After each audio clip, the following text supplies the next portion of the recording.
a little more than he has on some of the other songs. Right. So now the next one is Hot Dog and a Shake. And now this is another complete left turn again.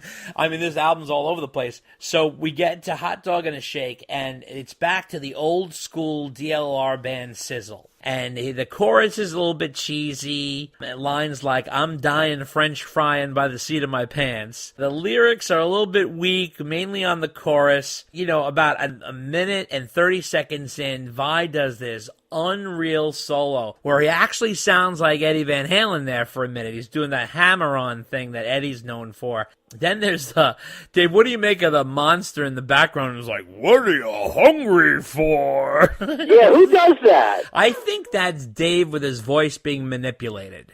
Oh, okay. Yeah, I always wondered that. Yeah. There's too many keyboards in this song. Actually, it's a good rock song. I mean, the lyrics are fluffy. It's a good rock song, but I'm just dripping with keys all over this, which I didn't think was necessary. I thought it would have been nice to have that, just the band go at it here. What do you think of this one? To me, this is like an Eat 'em and Smile leftover. Yeah. And sounds like it. Right. Whereas the bottom line kicked a lot of butt. Hot Dog and a Shake doesn't really. Right. So it's like, it's okay, it's not bad, but I'm already ready to move on to the next song. Right, absolutely. And the next song is Stand Up. Now, this is probably the most controversial song of the album in the sense that it's very poppy. It was the second single to follow up Just Like Paradise. Again, his biggest original hit single. It comes in heavy on the keys. The biggest issues here, in my assessment, is the chorus is so bright and cheesy. It starts off sort of dark and murky, and it's kind of cool, and then it goes stand up. The more you do it, the less you fall down. Now, we are entering into Sammy Hagar territory here with this lyrics. He is inches away from Wham Bam Amsterdam. I mean, come on, Dave. I can't even believe that Roth wrote that. I mean, I'm hoping that Brett Tuggle wrote that, but I don't think he writes lyrics, but oh my God. There is heavy production on this song. There's all kinds of little voices, like the little crazy aliens. I'm sure Steve did that at the end. Like, oh, stand up. Oh. You know, like all that shit. What did you think of that whole thing, putting this in for a second single? I thought it was a good choice for a single. Really? I saw where he was going.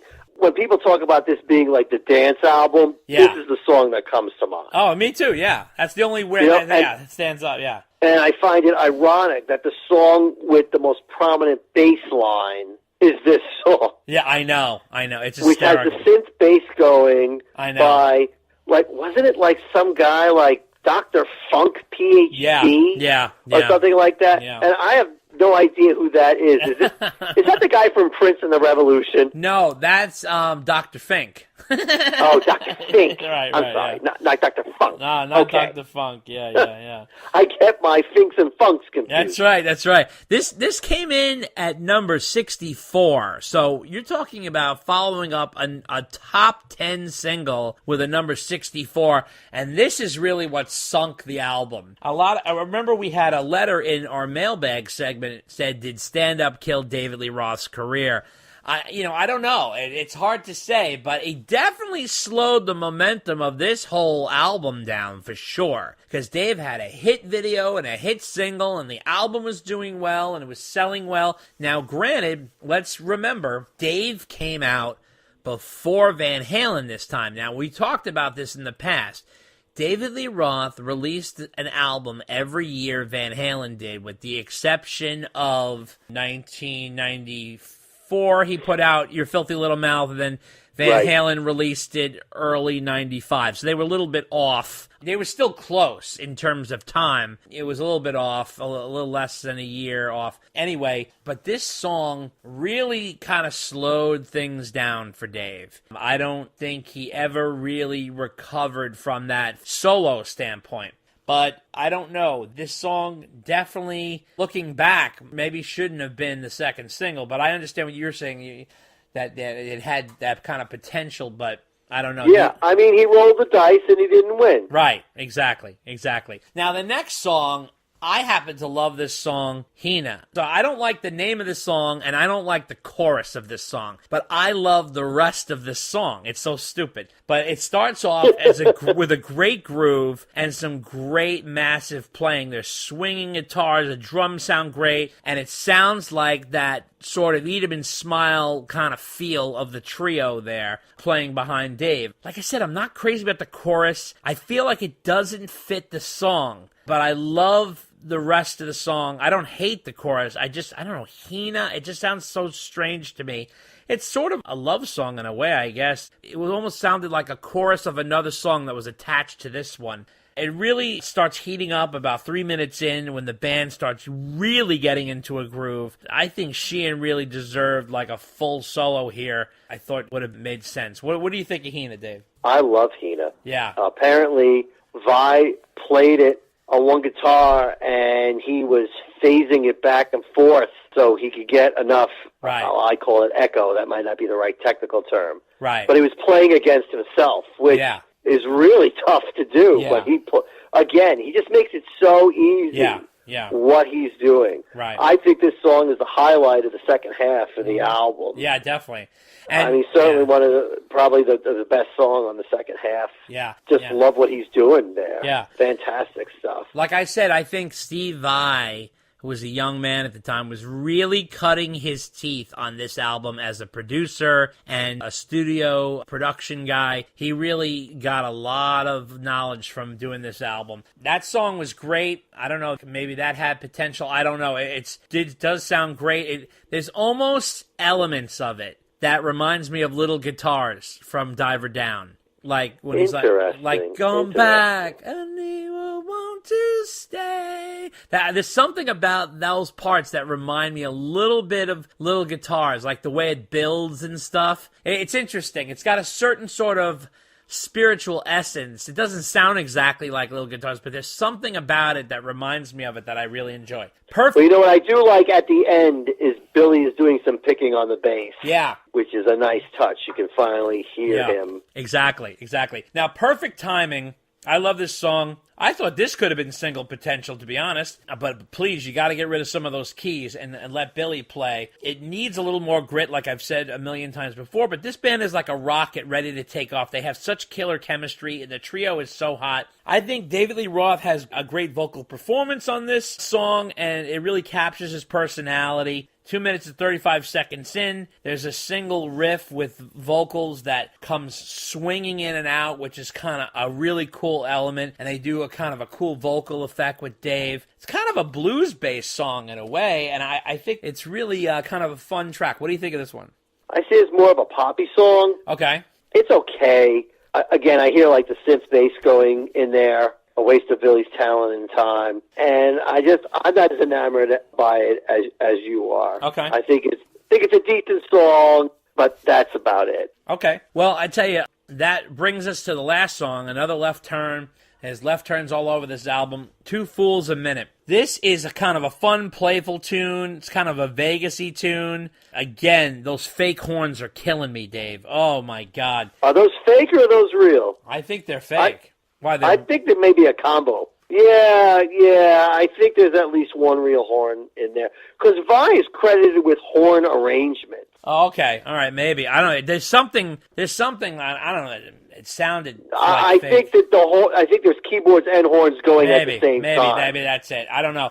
This is full of humor. I love this little clip here. It says, "Wait for her parade while she's out doing Yankee Doodle. Thought I had it made, but the gravy train was late as usual." That's classic Roth right there. It's sort of a fun track here. It ends with a Vai solo at 2 minutes and 23 seconds in, which goes into a Sheehan solo. Finally, the guy, by the end of the album, they give him a little taste. Sheehan gets a little something at 2 minutes and 31 seconds in. And I think it's fun. Dave starts name-checking all the guys. He says, "Billy, you got to drive." Then he says, "We can't let Stevie drive." He's doing his sort of classic David Lee Roth banter there. And then you get those fake horns. Maybe it's not fake horns, but I don't know. I wasn't crazy about the horns. I thought it was kind of a fun way to close the album. It's sort of playful. What do you make of this song, Dave? Do you like this song? I mean, is it... It's it's all right. Okay. It is another left turn. It's different. I mean, I like it because you finally hear Bill on a song. Yeah. Like the very last song, he's doing solos. You can actually hear him play during the song. But I don't know. I feel like it kind of meanders around. It's a little jammy. Yeah. But I'm not really sure he goes anywhere. Yeah. Although I do like the end of the song where he's like, I got to get home before the end of this record. Right. Yeah, that's kind of fun. It is a nice way to end the album. Yeah. But I'm really not sure where he's going with this song. Although it is a little different, a nice little break. Yeah, and from I tell the you, way the rest of the album sounds.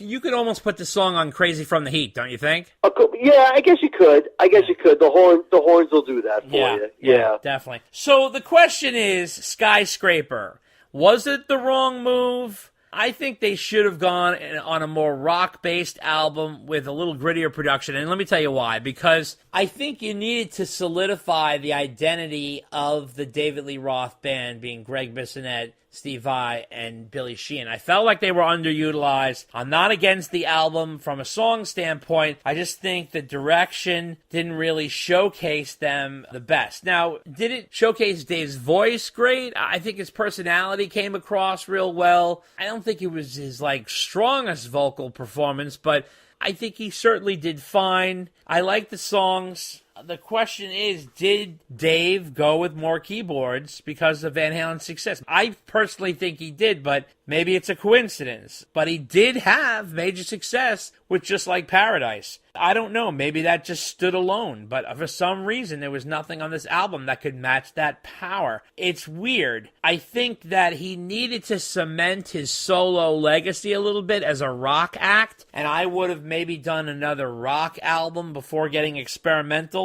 Maybe he went too experimental too early. But as history would show, in 88, 89, and 90, the rock was still huge. Then he turned the ship around in 1991 for Little Ain't Enough to head back in the rock direction. But as Pat Benatar would say, it's a little too little. It's a little too late.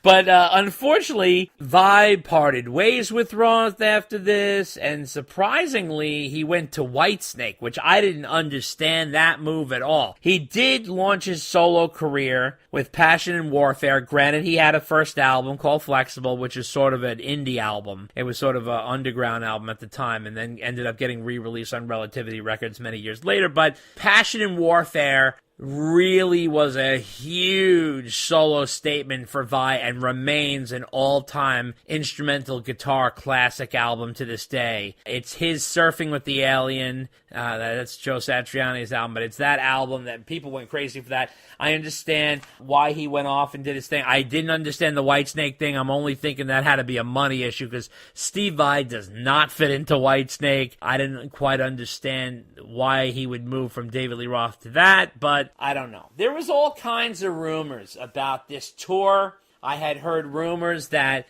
there were areas which the band had to stay within, that they weren't allowed to move around past a certain area. There was more restrictions. Dave was getting more of a bigger star with a bigger ego. I don't know. This is what I've heard. But this is just rumblings through the years of what I've read and heard here and there. But who knows? I don't know, but unfortunately, the whole dynamic trio of Sheehan, Bissonette, and Vai broke up, and that was the end of that. And Steve Vai stuck it out for the tour, and then that was it. He took his three-neck, huge-hearted guitar and went his own way home. What is your summation of this album? I like it a lot. It's very good, despite the fact that the band is not utilized to their fullest extent. Right. I think most of the songs are strong enough that it's one of Roth's top three albums. Yeah. I think, he doesn't really fail miserably on any song. Right. And on a lot of the songs, especially the first half, he knocks it out of the park more often than he doesn't. Right. That's true. But the real question on the table, Dave, is now that we have talked about Skyscraper. Yes. And early in the year, we talked about OU812. Yeah. Is the inevitable question. Uh-huh. The inevitable Dave versus Sammy Here we question. go. Uh-huh. That's right. So, Dave, the question on the table is yes. Skyscraper or OU812? Oh, that's an interesting question. Oh my Lord, I'm calling it a dead heat. No, you're wrong. I'm calling Skyscraper.